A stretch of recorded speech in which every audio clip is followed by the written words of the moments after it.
Je, umesikia kuhusu mama wa mbinguni? Kuna siri katika kitabu cha kwanza cha Biblia, Mwanzo. Ni maneno tu na yetu. Inasoma katika ukurasa wa 21 wa kitabu cha siri za Biblia. Neno la fumbo tu la mwanzo. Badala yake anasema, tufanye mtu kwa mfano wetu, kwa sura yetu. Fungu hili kwa muda mrefu limekuwa fumbo kwa wakalimani wa Biblia.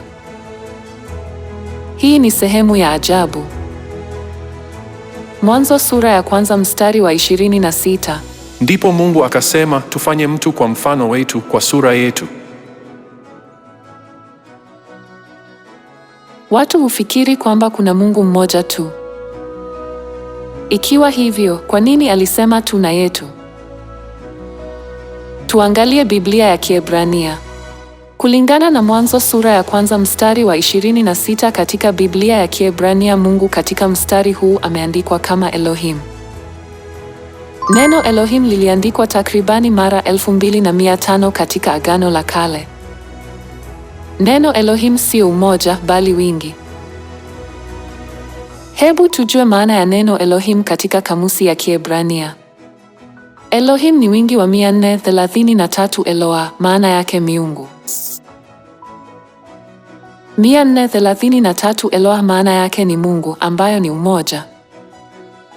Kwa nini Mungu ameandikwa katika hali ya wingi Elohim ingawa kuna namna yake ya umoja?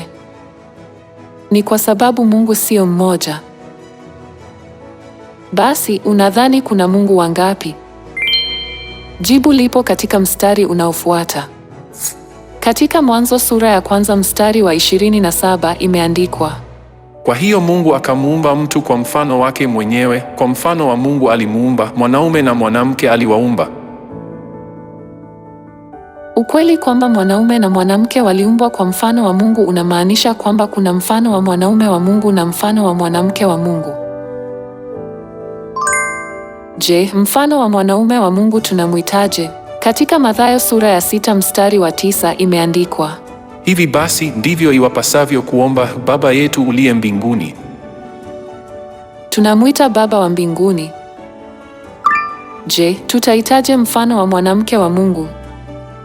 Katika Wagalatia sura ya 4 mstari wa 26 imeandikwa, lakini Yerusalemu wa juu ni huru, nayo ndiye mama yetu.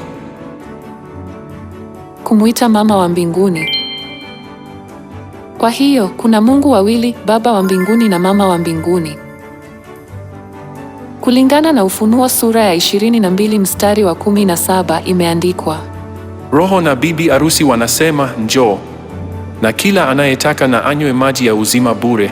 Roho ambaye ni Baba wa mbinguni na bibi arusi ambaye ni mama wa mbinguni wanatupatia maji ya uzima, yaani uzima wa milele.